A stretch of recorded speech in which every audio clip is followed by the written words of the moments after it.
In this video, I am trying to explain the problem with solution on fund flow statement. Let us start with the problem number 1. State with reason whether the following transaction result in the increase or decrease of working capital or do not affect the working capital. First item, preliminary expenses return of rupees 3000.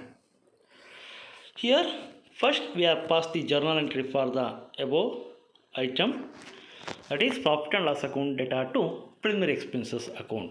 First journal entry pass ಮಾಡಬೇಕು. Profit and loss account data to preliminary expenses return of 3000.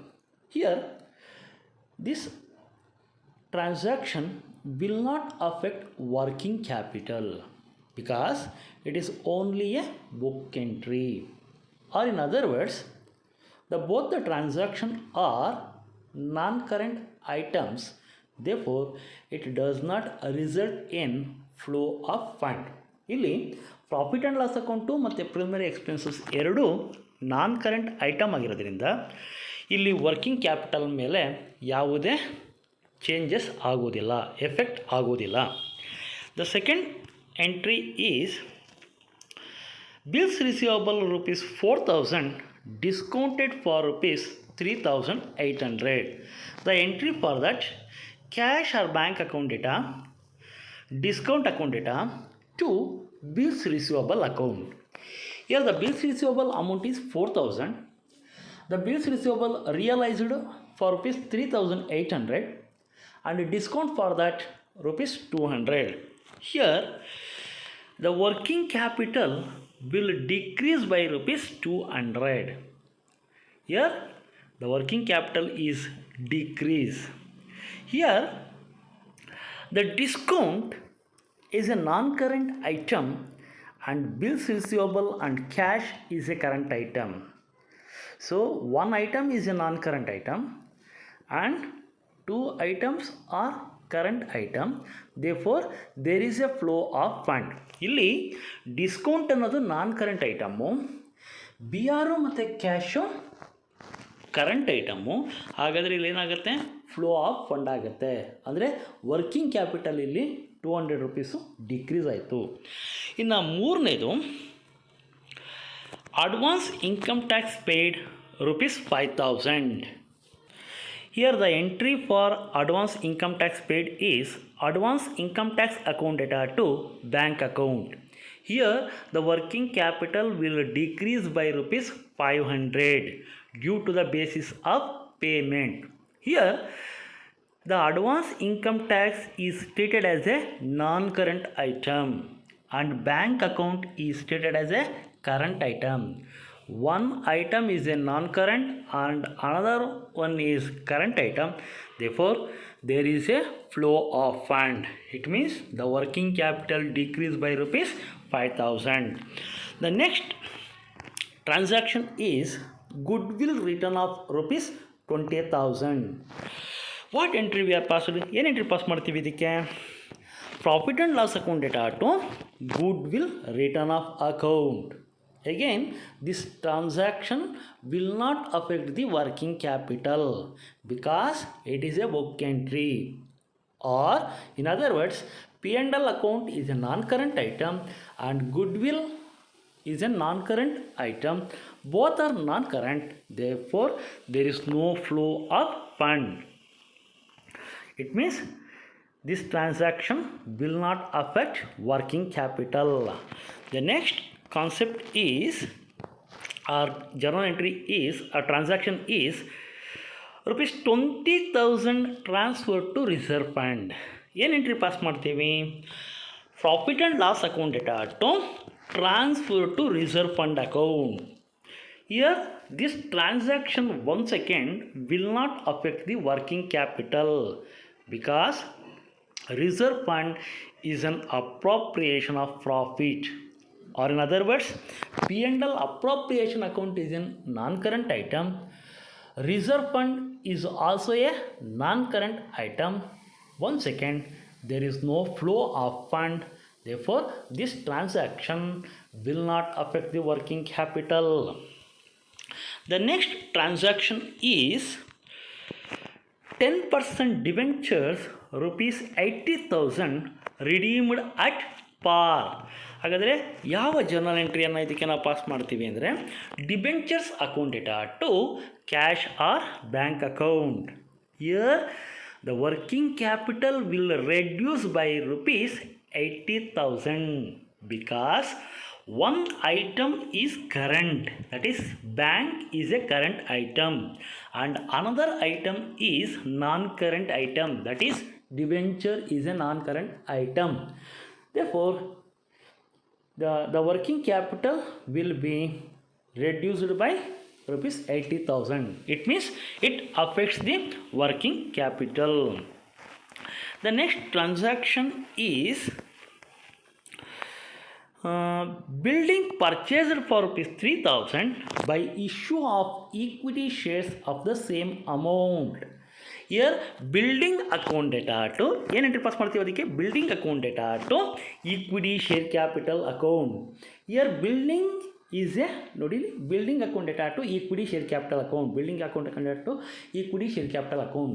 Building is a non-current item. One second, equity share capital is also non-current item. Therefore this transaction will not affect the working capital. The next transaction is bills payable were discharged for rupees 20,000. ಇದಕ್ಕೆ ನಾವೇನು entry pass ಮಾಡ್ತೀವಿ bills payable ಡಿಸ್ಚಾರ್ಜ್ಗೆ ಅಂದರೆ bills payable account data to cash or bank account. Bills payable discharge ಅಂದರೂ ಒಂದೇ, bills payable paid ಅಂದ್ರೂ ಒಂದೇ. ಏನು ಎಂಟ್ರಿ ಪಾಸ್ ಮಾಡ್ತೀವಿ bills payable account data to bank account. ಇಲ್ಲಿ ಬಿಲ್ಸ್ ಪೇಯಬಲ್ ಅನ್ನೋದು ಕರೆಂಟ್ ಲಯಬಿಲಿಟಿ ಅಂದರೆ ಕರೆಂಟ್ ಐಟಮ್, ಬ್ಯಾಂಕ್ ಅನ್ನೋದು ಕರೆಂಟ್ ಐಟಮ್. ಹಾಗಾದರೆ ಎರಡು ಕರೆಂಟ್ ಐಟಮ್ ಆಗಿರೋದ್ರಿಂದ one second this transaction will not affect the working capital because both items are current. The next transaction is goods worth rupees ಇದು ಅಂಡಲ್ಲ goods worth rupees 50,000 were purchased on credit from national trading company. So ಇದಕ್ಕೇನು entry pass ಮಾಡ್ತೀವಿ ನಾವು purchase account data to national trading company account. Purchase account data to national trading company account. Here purchase is a non-current item and national trading company is a non-current item. One second, this transaction will not affect working capital because both are non-current item. And last transaction, the last transaction, ಕೊನೆ transaction ಏನಿದೆ cash paid to creditors rupees 12,000. ಹಾಗಾದರೆ entry pass ಮಾಡ್ತೀವಿ creditors account data to cash account. So creditor is a current, cash or bank is a current, both are current. Therefore this transaction will not affect the working capital. The second problem is from the following balance sheet of Deekshit Limited you are required to prepare a schedule of changes in working capital. Balance sheet is given. Liability side 2012-2013. Year 2012 is treated as previous year, 2013 is treated as current year. Capital 80,000, 85,000. P&L account 14,500, 24,500. Creditors 9,000, 5,000. Mortgage loan first column nil, second column 5,000. Mortgage loan within the bracket short term. Asset side land and building 50,000, 50,000. Plant and machinery 24,000, 34,000. Stock 9,000, 7,000. Debtors 16,500, 19,500. Cash at bank 4,000, 9,000. Balance sheet total both the side. First column 1,03,500. Second column 1,19,500. ಈ ಪ್ರಾಬ್ಲಮಲ್ಲಿ ನಾವು schedule of changes in working ಕ್ಯಾಪಿಟಲನ್ನು prepare ಮಾಡಬೇಕು. Schedule of changes in working ಕ್ಯಾಪಿಟಲನ್ನು prepare ಮಾಡಬೇಕು ಅಂದರೆ there only take current assets and current liability. Schedule of changes in working capital ಮಾಡಬೇಕು ಅಂದರೆ ನಾವು ಕರೆಂಟ್ ಅಸೆಟ್ಸ್ ಮತ್ತು ಕರೆಂಟ್ ಲಯಬಿಲಿಟಿ ಎರಡನ್ನ ತೊಗೊಂಡು ನಾವು schedule of changes in working ಕ್ಯಾಪಿಟಲನ್ನು ಪ್ರಿಪೇರ್ ಮಾಡ್ತೀವಿ. ಅಂದರೆ ಈ schedule of changes in working ಕ್ಯಾಪಿಟಲಲ್ಲಿ net increase in working capital ಅಥವಾ ನೆಟ್ ಡಿಕ್ರೀಸ್ ಇನ್ ವರ್ಕಿಂಗ್ ಕ್ಯಾಪಿಟಲನ್ನು ಕಂಡುಹಿಡಿತೀವಿ. ಹಾಗಾದರೆ schedule of changes in working ಕ್ಯಾಪಿಟಲಲ್ಲಿ ಯಾವ ಐಟಮ್ಸನ್ನು ಮಾತ್ರ ನಾವು ಕನ್ಸಿಡರ್ ಮಾಡ್ತೀವಿ? ಕರೆಂಟ್ ಅಸೆಟ್ಸು ಮತ್ತು ಕರೆಂಟ್ ಲಯಬಿಲಿಟಿ. ಹಾಗಾದರೆ first heading Dikshit limited, under that statement showing schedule of changes in working capital. First ಕಾಲಮ್ಗೆ ಪರ್ಟಿಕ್ಯುಲರ್ಸ್ ಅಂತ ಹೇಳ್ತೀವಿ. ನೆಕ್ಸ್ಟು ಟು ಅಮೌಂಟ್ ಕಾಲಮ್ ತೊಗೊತೀವಿ, 2012, 2013. ಇಲ್ಲಿ 2012 ನಾವು ಪ್ರೀವಿಯಸ್ ಇಯರ್ ಅಂತ ಹೇಳ್ತೀವಿ, 2013 ಕರೆಂಟ್ ಇಯರ್ ಅಂತ ಹೇಳಿ ಕರಿತೀವಿ. Next increase in working capital, 3ನೇ ಅಮೌಂಟ್ ಕಾಲಮು. 4ನೇ amount column decrease in working capital. First current ಅಸೆಟ್ಸ್ನ ತೊಗೊಳ್ತೀವಿ. ಸೊ ಕರೆಂಟ್ ಅಸೆಟ್ಸ್ ಎಲ್ಲಿರುತ್ತೆ ಅಂದರೆ ಪ್ರಾಬ್ಲಮಲ್ಲಿ ನೋಡಬೇಕು ಯಾವುದ್ಯಾವ್ದು ಬರುತ್ತೆ ಕರೆಂಟ್ ಅಸೆಟ್ಸ್. ಇಲ್ಲಿ ಸ್ಟಾಕು, ಕರೆಂಟ್ ಅಸೆಟ್ಸ್ ಯಾವ್ದು ಬರುತ್ತೆ, stock, debtors, cash at bank 3 ಇದೆ. ಸೊ 3 ಕರೆಂಟ್ ಅಸೆಟ್ಸ್ನ ತೊಗೊಬೇಕು. So first cash at bank ಇದೆ. ಫಸ್ಟು ಕಾಲಮು 4000 ಇದೆ, ಸೆಕೆಂಡ್ ಕಾಲಮು 9000 ಇದೆ. ಫಸ್ಟ್ ಕಾಲಮ್ 4000 ಇದೆ, ಸೆಕೆಂಡ್ ಕಾಲಮ್ 9000 ಇದೆ. 4000, 9000 ತೊಗೊಂಡಿದ್ದೀವಿ. ಅದೇ ಥರ ಡೆಟಾರ್ಸ್ 16,500 ಇದೆ, 19,500 ಇದೆ. ಸೊ ಇಲ್ಲಿ ಡೆಟಾರ್ಸ್ ಇಲ್ಲಿದೆ, ಹಿಂದೆ ಮುಂದೆ ಆಗಿದೆ. ದೆನ್ ಸ್ಟಾಕ್ 9000 ಇದೆ, 9000 ಇದೆ, 7000 ಇದೆ. ಟೋಟಲಿ ಎಷ್ಟಾಗುತ್ತೆ? So cash at bank increase ಆಗಿದೆ 5000, ಇಲ್ಲಿ 9000 ಆ್ಯಂಡ್ 19,500 ಇದೆ. ಸೊ ಇದು 16,500 ಇಲ್ಲಿ ಹೋಗಬೇಕು, ಇದು ಇಲ್ಲಿ ಹೋಗಬೇಕು, 9000 ಈ ಕಡೆ ಬರಬೇಕು. ಸೊ ಹಿಂದೆ ಮುಂದೆ ಆಗಿರೋದ್ರಿಂದ ಇದು ಮೇಲೆ ಹೋಗಬೇಕು, ಇದು ಕೆಳಗಡೆ ಬರಬೇಕು. ಅಂದರೆ 16,500 19,500 ಕಳೆದರೆ 3,000 ಬರುತ್ತೆ. 4,000 9,000 4,000 ಕಳೆದರೆ 5,000 ಬರುತ್ತೆ. ಸೊ ದೆನ್ ಇಲ್ಲಿ 9,000 ಇದೆ, 7,000 ಇದೆ, ಇದು ಇಲ್ಲಿ ಬರಬೇಕು, ಹಿಂದೆ ಮುಂದೆ ಆಗಿದೆ. ಸೊ 9,000 7,000 ಡಿಕ್ರೀಸ್ ಆಗಿದೆ, ಡಿಕ್ರೀಸ್ ಕಾಲಮಲ್ಲಿ ತೊಗೊಂಡಿದ್ದೀವಿ 2,000.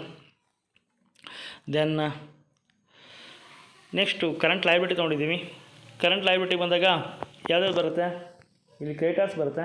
ಇನ್ನೊಂದು ಮಾರ್ಗೇಜ್ ಲೋನ್ ತೊಗೊಳ್ತೀವಿ. ಯಾಕೆಂದರೆ ಮಾರ್ಗೇಜ್ ಲೋನ್ ಶಾರ್ಟ್ ಟರ್ಮ್ ಅಂತ ಹೇಳಿದ್ದಾನೆ. ಶಾರ್ಟ್ ಟರ್ಮ್ ಅಂತ ಹೇಳಿದ್ರೆ ನಾವು ಕರೆಂಟ್ ಲಯಬಿಲಿಟಿ ಅಂತಲೇ ಟ್ರೀಟ್ ಮಾಡಬೇಕಾಗತ್ತೆ. ಹಾಗಾದರೆ ಟೋಟಲ್ ಕರೆಂಟ್ ಅಸೆಟ್ಸ್ ಬಂದು 29,500 ಇದೆ ಫಸ್ಟ್ ಕಾಲಮು. ಸೆಕೆಂಡ್ ಕಾಲಮು 35,500 ಇದೆ. ಕರೆಂಟ್ ಲಯಬಿಲಿಟೀಸ್ನ ಲೆಸ್ ಮಾಡೋಣ. ಕ್ರೆಡಿಟರ್ಸ್ 9,000 ಇದೆ, 5,000 ಇದೆ. ಸೊ ಕ್ರೆಡಿಟರ್ಸ್ 9,000 ಇದೆ, 5,000 ಇದೆ. ಸೊ ಕ್ರೆಡಿಟರ್ಸ್ ಡಿಕ್ರೀಸ್ ಆಯಿತು. ಡಿಕ್ರೀಸ್ ಆದರೆ ಕ್ರೆಡಿಟರ್ಸು ಅದು ಇನ್ಕ್ರೀಸ್ ಇನ್ ವರ್ಕಿಂಗ್ ಕ್ಯಾಪಿಟಲ್ ಅಂತ. ಸೊ 4,000 ಇಲ್ಲಿ ತೊಗೊಂಡಿದ್ದೀವಿ. ಅದೇ ಥರ ಮಾರ್ಗೇಜ್ ಲೋನ್ ಫಸ್ಟ್ ಇಯರ್ ಇಲ್ಲ, ಸೆಕೆಂಡ್ ಅಂದರೆ ಕರೆಂಟ್ ಇಯರ್ ಇದೆ, ಪ್ರೀವಿಯಸ್ ಇಯರ್ ಇಲ್ಲ, ಕರೆಂಟ್ ಇಯರ್ ಇದೆ, ಅಂದರೆ ಅದು ಡಿಕ್ರೀಸ್ ಇನ್ ವರ್ಕಿಂಗ್ ಕ್ಯಾಪಿಟಲ್ ಆಗುತ್ತೆ. ಇಲ್ಲಿ ಬಹಳ ಮುಖ್ಯವಾಗಿ ಕರೆಂಟ್ ಅಸೆಟ್ಸಲ್ಲಿ ಸ್ವಲ್ಪ ಚೇಂಜಸ್ ಆಗಿದೆ. ಇದು 9,000 ಜಾಗದಲ್ಲಿ 16,500 ಆಗಬೇಕು, ಗಮನ ಇರಲಿ. 16,500, 19,500, 3,000 ಬರುತ್ತೆ. ಇಲ್ಲಿ 16,500ಅಲ್ಲಿ ಎಷ್ಟು ಬರಬೇಕು? 9,000 ಬರಬೇಕು. ಸೊ ಸ್ವಲ್ಪ ಹಿಂದೆ ಮುಂದೆ ಆಗಿದೆ, ಅದು ನಿಮಗೆ ನೋಟ್ಸಲ್ಲಿ ಅದು ಕರೆಕ್ಟಾಗಿ ಸಿಗುತ್ತೆ. ಸೊ ಇಷ್ಟಾದಮೇಲೆ ನಾವೇನು ಮಾಡಬೇಕು? ಕರೆಂಟ್ ಅಸೆಟ್ಸಿಂದ ಕರೆಂಟ್ ಲಯಬಿಲಿಟಿಯನ್ನು ಲೆಸ್ ಮಾಡ್ತೀವಿ. 29,500 9,000 ಲೆಸ್ ಮಾಡಿದ್ರೆ ವರ್ಕಿಂಗ್ ಕ್ಯಾಪಿಟಲ್ 20,500 ಬರುತ್ತೆ. ಅದೇ ಥರ 35,500 10,000 ಲೆಸ್ ಮಾಡಿದ್ರೆ 25,500 ಬರುತ್ತೆ. ಸೊ 2012 ವರ್ಕಿಂಗ್ ಕ್ಯಾಪಿಟಲ್ 20,500 ಇದೆ. 2013 ವರ್ಕಿಂಗ್ ಕ್ಯಾಪಿಟಲ್ ಎಷ್ಟಿದೆ? 25,500 ಆಗಿದೆ. ಹಾಗಾದರೆ ಏನಾಯಿತು? 2013 ಇನ್ಕ್ರೀಸ್ ಆಯಿತು. ಎಷ್ಟು ಇನ್ಕ್ರೀಸ್ ಆಯಿತು? 5,000 ಇನ್ಕ್ರೀಸ್ ಆಯಿತು. ಹಾಗಾದರೆ ಅದನ್ನು ನಾವೇನಂತ ಹೇಳ್ತೀವಿ? ಇನ್ಕ್ರೀಸ್ ಇನ್ ವರ್ಕಿಂಗ್ ಕ್ಯಾಪಿಟಲ್ ಅಂತ ಹೇಳಿ 5,000 ತಾಂತೀವಿ. ಸೊ ಈ ಇನ್ಕ್ರೀಸ್ ಇನ್ ವರ್ಕಿಂಗ್ ಕ್ಯಾಪಿಟಲ್ ಯಾವ ಕಾಲಮಲ್ಲಿ ತೊಗೊತೀವಿ? ಆ 5,000 ಅಂದರೆ ಡಿಕ್ರೀಸ್ ಇನ್ ವರ್ಕಿಂಗ್ ಕ್ಯಾಪಿಟಲ್ ಕಾಲಮಲ್ಲಿ ತೊಗೊತೀವಿ. ಫೈನಲಾಗಿ ಏನು ಮಾಡ್ತೀವಿ? ಟೋಟಲ್ ಮಾಡ್ತೀವಿ. ಸೊ 2012 ಆ್ಯಂಡ್ 2013 ಟೋಟ್ಲು ಸೇಮ್ ಬರುತ್ತೆ, 25,500 25,500. And increase in working capital first column 12,000 ಬರುತ್ತೆ. ಸೊ ಸೆಕೆಂಡ್ ಕಾಲಮ್ ಎಷ್ಟು ಬರುತ್ತೆ 12,000 ಬರುತ್ತೆ. ಸೊ ಇದು ಪ್ರಾಬ್ಲಮ್ ನಂಬರ್ 2. ಇನ್ನು ನೆಕ್ಸ್ಟು ಪ್ರಾಬ್ಲಮ್ ನಂಬರ್ 3ಗೆ ಹೋಗೋಣ. ಪ್ರಾಬ್ಲಮ್ ನಂಬರ್ 3ನಲ್ಲಿ ಏನು ಕ್ಯಾಲ್ಕುಲೇಷನ್ ಮಾಡೋದಕ್ಕೆ ಹೇಳಿದ್ದಾರೆ, calculate fund from operation from the following income statement.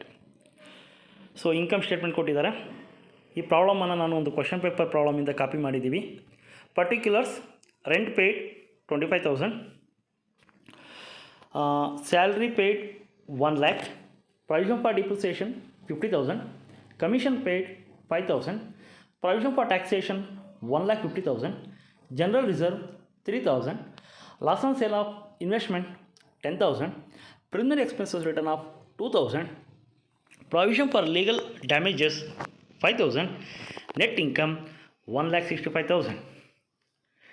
Credit side: gross income 5 lakh, profit on sale of assets 3,000, refund of tax 2,000, dividend received 10,000.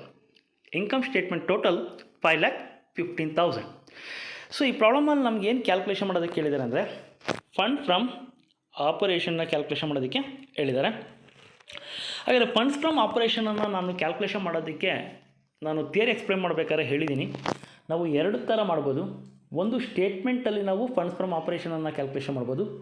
ಎರಡನೇದು, adjusted P and L ಅಕೌಂಟ್ನ prepare ಮಾಡೋದ್ರ ಮುಖಾಂತರ fund from ಆಪರೇಷನನ್ನು ನಾವು calculation ಮಾಡ್ಬೋದು. ಇಲ್ಲಿ adjusted P and L account ಮೂಲಕ ಮಾಡೋದಾದರೆ ತುಂಬ ಈಸಿ ಆಗುತ್ತೆ. ಇಲ್ಲಿ adjusted P and L account ಮಾಡಬೇಕಾದ್ರೆ ನಾವು ಬಹಳ ಜಾಗರೂಕತೆಯಿಂದ ಮಾಡಬೇಕು. ಈ ಅಡ್ಜಸ್ಟೆಡ್ ಪಿ ಆ್ಯಂಡ್ ಎಲ್ ಅಕೌಂಟಲ್ಲಿ ನಾವು ಏನು ತೊಗೊಳ್ತೀವಿ ಅಂದರೆ, only the non operating items ಮಾತ್ರ ನಾವು ತೊಗೊಳ್ತೀವಿ. ಅಂದರೆ ನಾನ್ ಆಪರೇಟಿಂಗ್ ಎಕ್ಸ್ಪೆಂಡಿಚರ್ಸ್ನೆಲ್ಲ ಡೆಬಿಟ್ ಮಾಡ್ತೀವಿ, ನಾನ್ ಆಪರೇಟಿಂಗ್ ಎಕ್ಸ್ಪೆಂಡಿಚರ್ಸ್ನೆಲ್ಲ ಡೆಬಿಟ್ ಮಾಡ್ತೀವಿ. ನಾನ್ ಆಪರೇಟಿಂಗ್ ಇನ್ಕಮ್ಸ್ ಏನಾದರೂ ಬಂದರೆ ಅವನ್ನೆಲ್ಲ ಏನು ಮಾಡ್ತೀವಿ, ನಾವು ಕ್ರೆಡಿಟ್ ಮಾಡ್ತೀವಿ. ಸೊ ಹಾಗಾದರೆ ಅಡ್ಜಸ್ಟೆಡ್ ಪಿ ಆ್ಯಂಡ್ ಎಲ್ ಅಕೌಂಟಲ್ಲಿ ನಾವು ಏನು ಮಾತ್ರ ತೊಗೊಳ್ತೀವಿ, ನಾನ್ ಆಪರೇಟಿಂಗ್ ಐಟಮ್ಸನ್ನು ಮಾತ್ರ ತೊಗೊಳ್ತೀವಿ. ಫಸ್ಟ್ ಏನು ಮಾಡಬೇಕು ಅಂದರೆ, ಇಲ್ಲಿ ಇನ್ಕಮ್ ಸ್ಟೇಟ್ಮೆಂಟಲ್ಲಿ ನೆಟ್ ಇನ್ಕಮ್ ಅಂತ ಕೊಟ್ಟಿದ್ದಾನೆ. ಆ ನೆಟ್ ಇನ್ಕಮ್ ಏನಿದೆ, ಆ ನೆಟ್ ಇನ್ಕಮ್ ಏನಿದೆ ಆ ನೆಟ್ ಇನ್ಕಮನ್ನು ನಾವು ಫಸ್ಟ್ಗೆ, ಈ ನೆಟ್ ಇನ್ಕಮನ್ನು ನಾವು ಕ್ಲೋಸಿಂಗ್ ಬ್ಯಾಲೆನ್ಸ್ ಅಂತ ಹೇಳ್ತೀವಿ. ಈ ನೆಟ್ ಇನ್ಕಮನ್ನು ನಾವೇನಂತ ಹೇಳ್ತೀವಿ, closing balance of P and L account ಅಂತ ಹೇಳ್ತೀವಿ. ಹಾಗಾದರೆ ಇಲ್ಲಿ ಫಸ್ಟು ನಾವೇನು ಮಾಡಬೇಕು ಅಂದರೆ, ಈ ನೆಟ್ ಇನ್ಕಮನ್ನು, ಯಾಕಂದರೆ ಇಲ್ಲಿ ಓಪನಿಂಗ್ ಬ್ಯಾಲೆನ್ಸ್ ಕೊಟ್ಟಿಲ್ಲ, ಓಪನಿಂಗ್ ಬ್ಯಾಲೆನ್ಸ್ ಇಲ್ಲ, ಗ್ರಾಸ್ ಇನ್ಕಮನ್ನು ನಾವು ಓಪನಿಂಗ್ ಬ್ಯಾಲೆನ್ಸ್ ಟ್ರೀಟ್ ಮಾಡೋಂಗಿಲ್ಲ. ಈ ಪ್ರಾಬ್ಲಮಲ್ಲಿ ಓಪನಿಂಗ್ ಬ್ಯಾಲೆನ್ಸ್ ಇಲ್ಲ, ನೆಟ್ ಇನ್ಕಮ್ ನೋಡಬೇಕು. ನೆಟ್ ಇನ್ಕಮ್ ಇಲ್ಲಿ ಓಪನಿಂಗ್ ಕೊಟ್ಟಿಲ್ಲ, ಕ್ಲೋಸಿಂಗ್ ಕೊಟ್ಟಿದ್ದಾರೆ. ಹಾಗಾದರೆ ಅಡ್ಜಸ್ಟೆಡ್ ಪಿ ಆ್ಯಂಡ್ ಎಲ್ ಅಕೌಂಟಿಗೆ ಬಂದರೆ ಓಪನಿಂಗ್ ಬ್ಯಾಲೆನ್ಸನ್ನು ನಾವು ಏನು ಮಾಡ್ತೀವಿ ಅಂದರೆ, ಇದು balance break down credit side, opening ಬ್ಯಾಲೆನ್ಸನ್ನು ಡೆಬಿಟ್ ಮಾಡ್ತೀವಿ, ಕ್ಲೋಸಿಂಗ್ ಬ್ಯಾಲೆನ್ಸನ್ನು ನಾವು ಕ್ರೆಡಿಟ್ ಮಾಡ್ತೀವಿ. ನೋಡಿ ಇಲ್ಲಿ ಕ್ಲೋಸಿಂಗ್ ಬ್ಯಾಲೆನ್ಸ್ ಕ್ಯಾರಿ ಡೌನ್ ಅಂತ ಹೇಳಿದ್ದೀವಿ. ಹೇಳ್ಬಿಟ್ಟು ಅಮೌಂಟ್ ಇಲ್ಲಿ ಡ್ರಾ ಆಗಿದೆ, ಕ್ಲೋಸಿಂಗ್ ಬ್ಯಾಲೆನ್ಸ್ 1,65,000. ಸೊ ಫಸ್ಟ್ ಏನು ಮಾಡಬೇಕು, ಅಡ್ಜಸ್ಟೆಡ್ ಪಿ ಆ್ಯಂಡ್ ಎಲ್ ಅಕೌಂಟಲ್ಲಿ ಕ್ರೆಡಿಟ್ ಸೈಡ್ ಓಪನಿಂಗ್ ಬ್ಯಾಲೆನ್ಸನ್ನು ತೊಗೊಳ್ಬೇಕು, ಡೆಬಿಟ್ ಸೈಡ್ ಕ್ಲೋಸಿಂಗ್ ಬ್ಯಾಲೆನ್ಸನ್ನು ಕೊನೆಗೆ ತೊಗೊಬೇಕು, ಯಾವಾಗಲೂ ಕೊನೆಗೆ ತೊಗೊಬೇಕು, 1,65,000. ಇಷ್ಟಾದಮೇಲೆ ನೆಕ್ಸ್ಟ್ ಏನು ಮಾಡಬೇಕು ಅಂದರೆ, ನಾನ್ ಆಪರೇಟಿಂಗ್ ಎಕ್ಸ್ಪೆಂಡಿಚರ್ಸ್ನೆಲ್ಲ ಡೆಬಿಟ್ ಮಾಡಬೇಕು, ಮತ್ತು ಅಮರ್ಟೈಸೇಷನ್ ಆಫ್ ಅಸೆಟ್ಸ್ ಏನೆಲ್ಲ ಡೆಬಿಟ್ ಮಾಡಬೇಕು, ನಾನ್ ಆಪರೇಟಿಂಗ್ ಇನ್ಕಮ್ಸ್ನೆಲ್ಲ ಕ್ರೆಡಿಟ್ ಮಾಡಬೇಕು. ಹಾಗಾದರೆ ಫಸ್ಟು ನಾನ್ ಆಪರೇಟಿಂಗ್ ಐಟಮ್ಸ್ ಯಾವ್ಯಾವ್ದು ಬರುತ್ತೆ, provision for depreciation. So provision for depreciation ಎಷ್ಟಿದೆ, provision for depreciation very beginning, rent paid, salary paid ತಗೊಳಂಗಿಲ್ಲ, ಯಾಕೆಂದರೆ ಅವು ಆಪರೇಟಿಂಗ್ ಐಟಮ್ಸ್ ಆಗ್ತದೆ, ಅವನ್ನು ನಾವು ತೊಗೊಳಂಗಿಲ್ಲ. ಕಮಿಷನ್ ಪೇಯ್ಡ್ ಅದು ಆಪರೇಟಿಂಗ್ ಐಟಮ್ಸ್ ಆಗುತ್ತೆ, ನಾವು ತೊಗೊಳಲ್ಲ. ರೆಂಟು, ಸ್ಯಾಲರಿ, ಕಮಿಷನ್ ಪೇಯ್ಡ್ ಇವೆಲ್ಲ operating items adjusted P and L ಅಕೌಂಟ್ಗೆ ತಗೊಳಂಗಿಲ್ಲ. ಮೊದಲು ಪ್ರಾವಿಷನ್ ಫಾರ್ ಟ್ಯಾಕ್ಸೇಷನ್ ಎಷ್ಟಿದೆ, 50,000 ಇದೆ. ಹಾಗಾದರೆ ಫಸ್ಟು ಪ್ರಾವಿಷನ್ ಫಾರ್ ಟ್ಯಾಕ್ಸೇಷನ್ 1,50,000 ಇದೆ. ಪ್ರಾವಿಷನ್ ಫಾರ್ ಡಿಪ್ರಿಸಿಯೇಷನ್ ಎಷ್ಟಿದೆ, 50,000 ಇದೆ. ಫಸ್ಟು ಪ್ರಾವಿಷನ್ ಫಾರ್ ಡಿಪ್ರಿಸಿಯೇಷನ್ 50,000 ತೊಗೊಂಡಿದ್ದೀವಿ. ನೆಕ್ಸ್ಟ್ ಪ್ರಾವಿಷನ್ ಫಾರ್ ಟ್ಯಾಕ್ಸೇಷನ್ 1,50,000 ಅದು ತೊಗೊಂಡಿದ್ದೀವಿ. ದೆನ್ ಅವೆರಡು ಆದಮೇಲೆ ಜನರಲ್ ರಿಸರ್ವ್ ಇದೆ. ಜನರಲ್ ರಿಸರ್ವ್ ಎಷ್ಟಿದೆ, 3,000 ಅದು ತೊಗೊಂಡಿದ್ದೀವಿ. Then loss on sale of investment ಅಂತ ಇದೆ, loss on sale of investment 10,000 ಅದು ತೊಗೊಂಡಿದ್ದೀವಿ. Then preliminary expenses written off ಅಂತ ಇದೆ, ಪ್ರಿಲಿಮಿನರಿ ಎಕ್ಸ್ಪೆನ್ಸಸ್ ರಿಟರ್ನ್ ಆಫ್ 2,000 ಇದೆ, ಎಸ್ ಅದು ತೊಗೊಂಡಿದ್ದೀವಿ. ಪ್ರಿಲಿಮಿನರಿ ಎಕ್ಸ್ಪೆನ್ಸಸ್ ರಿಟರ್ನ್ ಆಫ್ 2,000 ತೊಗೊಂಡಿದ್ದೀವಿ. Then provision for legal damages 5,000 ಇದೆ, so provision for legal damages 5,000 ತೊಗೊಂಡಿದ್ದೀವಿ. ಇಷ್ಟೆಲ್ಲ ಆದಮೇಲೆ ಕ್ಲೋಸಿಂಗ್ ಬ್ಯಾಲೆನ್ಸ್ ಆಲ್ರೆಡಿ ನಾವು ತೊಗೊಂಡಿದ್ದೀವಿ. ಪಿಂಡಲ್ ಅಕೌಂಟ್ ಅಂದರೆ ನೆಟ್ ಇನ್ಕಮ್ ತೊಗೊಂಡಿದ್ದೀವಿ 1,65,000. ನೆಟ್ ಇನ್ಕಮ್ ಇಲ್ಲಿ ಒಂದೇ ಕೊಟ್ಟಿರೋದ್ರಿಂದ ಅದೇ ಕ್ಲೋಸಿಂಗ್ ಬ್ಯಾಲೆನ್ಸ್ ಆಗುತ್ತೆ, 1,65,000 ತೊಗೊಂಡಿದ್ದೀವಿ. ಇನ್ನು ಡೆಬಿಟ್ ಸೈಡಿಗೆ ಬಂದರೆ ಗ್ರಾಸ್ ಇನ್ಕಮ್ ಕೆಳಗಡೆ ಕೊಟ್ಟಿದ್ದಾನೆ profit on sale of asset. Profit on sale of asset ಅಂದರೆ ಅದು ನಾನ್ ಆಪ್ರೇಟಿಂಗ್ ಇನ್ಕಮ್ ಆಗುತ್ತೆ. So profit on sale of assets 3,000 ತಗೊಂಡಿದ್ದೀವಿ. ಅದೇ ಥರ refund of tax, provision for tax debit ಮಾಡಿದ್ರೆ ರೀಫಂಡ್ ಆಫ್ ಟ್ಯಾಕ್ಸ್ನ ಏನು ಮಾಡ್ತೀವಿ ನಾವು ಕ್ರೆಡಿಟ್ ಮಾಡ್ತೀವಿ. ಅಂದರೆ ಟ್ಯಾಕ್ಸು ರೀಫಂಡ್ ಆಗಿರುತ್ತೆ, ಅದನ್ನು ನಾವು ಕ್ರೆಡಿಟ್ ಮಾಡ್ತೀವಿ. Refund of tax 2,000. ಅದೇ ಥರ ಡಿವಿಡೆಂಟ್ ರಿಸೀವ್ಡ್ ಅಂತ ಇದೆ, ಡಿವಿಡೆಂಟ್ ರಿಸೀವ್ಡ್ ಅದನ್ನು ಏನು ಮಾಡ್ತೀವಿ ಕ್ರೆಡಿಟ್ ಮಾಡ್ತೀವಿ. ಸೊ ಫೈನಲಿ ಇಷ್ಟಾದಮೇಲೆ ನಾವೇನು ಮಾಡ್ತೀವಿ, ಫಂಡ್ ಫ್ರಮ್ ಆಪರೇಷನ್ ಅಥವಾ ಫಂಡ್ಸ್ ಲಾಸ್ಟ್ ಇನ್ ಆಪರೇಷನನ್ನು ಕ್ಯಾಲ್ಕುಲೇಷನ್ ಮಾಡ್ತೀವಿ. ಇಲ್ಲಿ ಡೆಬಿಟ್ ಸೈಡ್ ಟೋಟಲ್ ಜಾಸ್ತಿ ಬರುತ್ತೆ, ಎಷ್ಟು 3,85,000 ಡೆಬಿಟ್ ಸೈಡ್ ಬರ್ತಾ ಇದೆ. ಈ ಡೆಬಿಟ್ ಸೈಡ್ 3,85,000 ಇದೆ. ನಾವು ಕ್ರೆಡಿಟ್ ಸೈಡಲ್ಲಿರುವಂಥ 3,000, 2,000 ಪ್ಲಸ್ 10,000 ಇಷ್ಟು ನಾವು ಲೆಸ್ ಮಾಡಿದ್ರೆ 3,85,000ಇಂದ 13,000 ಲೆಸ್ ಮಾಡಿದ್ರೆ ನಮಗೆ ಎಷ್ಟು ಬರುತ್ತೆ, ಸೊ 3,70,000 ಬರುತ್ತೆ. ಸಾರಿ 3 + 2 5,000, 5,000 ಪ್ಲಸ್ 10,000 ಟೋಟಲ್ 15,000. 3,85,000ಇಂದ 15,000 ಲೆಸ್ ಮಾಡಿದ್ರೆ ಫಂಡ್ ಫ್ರಮ್ ಆಪರೇಷನ್ ಎಷ್ಟು ಬರುತ್ತೆ, 3,70,000 ಬರುತ್ತೆ. ಹಾಗಾದರೆ ನೆಕ್ಸ್ಟು ನಾವು ಪ್ರಾಬ್ಲಮ್ ಹೋಗೋದಾದರೆ ಇನ್ನೊಂದು ಪ್ರಾಬ್ಲಮ್ ಇದೆ. ಹಾಗಾದರೆ ನೆಕ್ಸ್ಟ್ ಪ್ರಾಬ್ಲಮ್, ಫೋರ್ತ್ ಪ್ರಾಬ್ಲಮ್ ಏನು ಹೇಳ್ತೀವಿ ಅಂದರೆ, ಏನು ಕ್ಯಾಲ್ಕುಲೇಷನ್ ಮಾಡಬೇಕು ಅಂದರೆ, from the following details compute fund from operation. ಈ ಪ್ರಾಬ್ಲಮಲ್ಲೂ ನಾವು ಫಂಡ್ ಫ್ರಮ್ ಆಪರೇಷನನ್ನು ಕ್ಯಾಲ್ಕುಲೇಷನ್ ಮಾಡಬೇಕು. ಹಾಗಾದರೆ ಏನೇನು ಇನ್ಫಾರ್ಮೇಷನ್ ಕೊಟ್ಟಿದೆ ನೋಡೋಣ. The current year profit of the company is ₹40,000 after incorporating the following items ಅಂತ ಹೇಳಿದ್ದಾರೆ. ಅಂದರೆ ಕರೆಂಟ್ ಇಯರ್ ಪ್ರಾಫಿಟ್ ಅಂತ ಹೇಳಿದ್ದಾನೆ. ಕರೆಂಟ್ ಇಯರ್ ಪ್ರಾಫಿಟ್ ಅಂದರೆ closing profit. Current year profit ಅಂದರೆ ಏನಂತ ಅರ್ಥ, ಅದು ಕ್ಲೋಸಿಂಗ್ ಪ್ರಾಫಿಟ್. ಬಹಳ ಇಂಪಾರ್ಟೆಂಟ್ ಅದು. ಕರೆಂಟ್ ಇಯರ್ ಪ್ರಾಫಿಟ್ ಅಂದರೆ current year profit means closing balance. ಯಾವುದಾದ್ರು ಕ್ಲೋಸಿಂಗ್ ಬ್ಯಾಲೆನ್ಸ್. ಹಾಗಾದರೆ ಏನೇನು ಐಟಮ್ ಕೊಟ್ಟಿದ್ದಾನೆ ನೋಡೋಣ. First depreciation of fixed assets, next goodwill written off 3,000, loss on sale of investment ₹2,000, then profit on sale of furniture 1,000, tax provision 5,000, dividend paid 3,000, transfer to general reserve 10,000, dividend received on investment 2,000, preliminary expenses return of 5,000. ಹಾಗಾದರೆ ಈ ಪ್ರಾಬ್ಲಮಲ್ಲಿ ನಾವು ಏನು ಮಾಡಬೇಕು, fund from operation ಮಾಡಬೇಕು. ಒಂದು second, ಪ್ರಾಬ್ಲಮಲ್ಲಿ ಕೊಟ್ಟಿರೋದೇನು, ಕರೆಂಟ್ ಇಯರ್ ಪ್ರಾಫಿಟ್ ಕೊಟ್ಟಿದ್ದಾರೆ. ಸೊ ಒಂದು ಸೆಕೆಂಡ್, ಈ ಪ್ರಾಬ್ಲಮಲ್ಲಿ opening balance of P&L account ಕೊಟ್ಟಿಲ್ಲ, ಅಂದರೆ ಪ್ರೀವಿಯಸ್ ಇಯರ್ ಪ್ರಾಫಿಟು ಕೊಟ್ಟಿಲ್ಲ. ಹಾಗಾದರೆ ಫಸ್ಟ್ ಬ್ಯಾಲೆನ್ಸ್ ಬ್ರೇಕ್ ಡೌನ್ ಏನಾಗುತ್ತೆ, ಕ್ರೆಡಿಟ್ ಸೈಡ್ ನಿಲ್ ಆಗುತ್ತೆ. ಸೊ ಹಾಗಾದರೆ ಕರೆಂಟ್ ಇಯರ್ ಪ್ರಾಫಿಟ್ ಕೊಟ್ಟಿರೋದ್ರಿಂದ ಅದೇನಾಗುತ್ತೆ, ಅದು ಕ್ಲೋಸಿಂಗ್ ಬ್ಯಾಲೆನ್ಸ್ ಆಗುತ್ತೆ. ಹಾಗಾದರೆ ಬ್ಯಾಲೆನ್ಸ್ ಕ್ಯಾರಿ ಡೌನ್ ಎಷ್ಟು, 40,000. ಸೊ ವೆರಿ ಬಿಗಿನಿಂಗೇ ಕೊಟ್ಟಿದ್ದಾರೆ. ಇಷ್ಟು ಆದಮೇಲೆ ನಾವು ಪ್ರಾಬ್ಲಮಿಗೆ ಬರೋಣ. ಡಿಪ್ರಿಸಿಯೇಷನ್ ಆಫ್ ಫಿಕ್ಸ್ಡ್ ಅಸೆಟ್, ಇದು non operating items. Adjusted P&L ಅಕೌಂಟ್ಗೆ ಏನು ಮಾಡ್ತೀವಿ ನಾವು, ಡೆಬಿಟ್ ಮಾಡ್ತೀವಿ. ಗುಡ್ ವಿಲ್ ರಿಟರ್ನ್ ಆಫ್, ಇದು amortisation of asset. Goodwill written ಆಫ್ನ ಅಡ್ಜಸ್ಟೆಡ್ P&L ಅಕೌಂಟ್ಗೆ ಏನು ಮಾಡ್ತೀವಿ, ಡೆಬಿಟ್ ಮಾಡ್ತೀವಿ.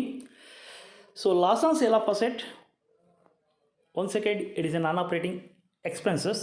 ಅಡ್ಜಸ್ಟೆಡ್ P&L ಅಕೌಂಟ್ಗೆ ಏನು ಮಾಡ್ತೀವಿ, ಡೆಬಿಟ್ ಮಾಡ್ತೀವಿ. Profit on sale of furniture, it is a non operating income. Therefore adjusted P&L ಅಕೌಂಟ್ಗೆ ಏನು ಮಾಡ್ತೀವಿ, ಕ್ರೆಡಿಟ್ ಮಾಡ್ತೀವಿ. ಟ್ಯಾಕ್ಸ್ ಪ್ರಾವಿಷನ್ ಅಂದರೂ ಒಂದೇ, ಪ್ರಾವಿಷನ್ ಫಾರ್ ಟ್ಯಾಕ್ಸ್ ಅಂದ್ರೂ ಒಂದೇ. ಇದನ್ನು ಏನು ಮಾಡ್ತೀವಿ ನಾವು, ಅಡ್ಜಸ್ಟೆಡ್ P&L ಅಕೌಂಟ್ಗೆ ಡೆಬಿಟ್ ಮಾಡ್ತೀವಿ. ಡಿವಿಡೆಂಡ್ ಪೇಯ್ಡ್ 3,000 ಕೊಟ್ಟಿದ್ದಾರೆ. ಒಂದು ಸೆಕೆಂಡ್, ಡಿವಿಡೆಂಡ್ ಪೇಯ್ಡ್ನ ಏನು ಮಾಡ್ತೀವಿ ನಾವು, ಅಡ್ಜಸ್ಟೆಡ್ P&L ಅಕೌಂಟ್ಗೆ ಡೆಬಿಟ್ ಮಾಡ್ತೀವಿ. Then transfer to general reserve 10,000 ಕೊಟ್ಟಿದ್ದಾನೆ.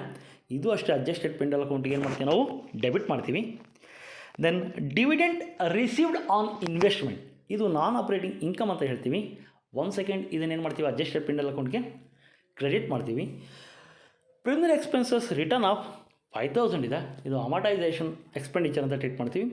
ಸೊ 1 ಸೆಕೆಂಡ್ ಇದನ್ನು ಅಡ್ಜಸ್ಟೆಡ್ ಪಿ&ಎಲ್ ಅಕೌಂಟ್ಗೆ ಏನು ಮಾಡ್ತೀವಿ ಡೆಬಿಟ್ ಮಾಡ್ತೀವಿ. ಇಷ್ಟಾದಮೇಲೆ ನಾವು ಏನೇನು ಡೆಬಿಟ್ ಮಾಡಿದ್ದೀವಿ ಅದನ್ನು ಅಮೌಂಟ್ನ ತಗೊಳ್ತಾ ಹೋಗೋಣ.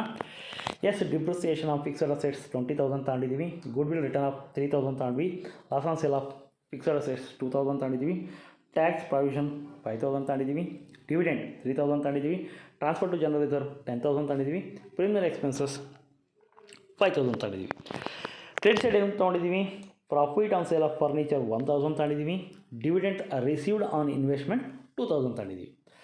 ಹಾಗಾದರೆ ಕ್ರೆಡಿಟ್ ಸೈಡು ಎರಡೇ ಐಟಮ್ ಬರೋದು. So opening balance of P and L account ಇದರಲ್ಲಿ ಇಲ್ಲ. ಸೊ ಇಷ್ಟಾದಮೇಲೆ ಯಾವ ಕಡೆ ಜಾಸ್ತಿ ಬರುತ್ತೆ ನಮಗೆ? Adjusted P and L account debit side ಜಾಸ್ತಿ ಬರ್ತಾಯಿದೆ. ಎಷ್ಟು ಬರ್ತಾಯಿದೆ? 88,000 ಬರ್ತಾಯಿದೆ. ಈ 88,000ಇಂದ ನಾವು ಕ್ರೆಡಿಟ್ ಸೈಡಲ್ಲಿರೋಂಥ profit on sale of furniture 1,000 ಮತ್ತು ಡಿವಿಡೆಂಟ್ ರಿಸೀವ್ಡ್ ಆನ್ ಇನ್ವೆಸ್ಟ್ಮೆಂಟ್ 2,000 ಇವೆರಡೂ ಸೇರಿದ್ರೆ ಎಷ್ಟು ಬರುತ್ತೆ? 3,000 ಬರುತ್ತೆ. ಈ 3,000ನ ನಾವು ಲೆಸ್ ಮಾಡಿದ್ರೆ 88,000ಇಂದ ಸೊ ನಮಗೆ fund from operation balancing figure ಅಂತಲೂ ಸಹ ಬ್ರ್ಯಾಕೆಟಲ್ಲಿ ನಾವು ಹೇಳಿದ್ದೀವಿ. ಫಂಡ್ ಫ್ರಮ್ ಆಪರೇಷನ್ ಎಷ್ಟು ಬರುತ್ತೆ? 85,000 ಬರುತ್ತೆ. So thank you for watching this video.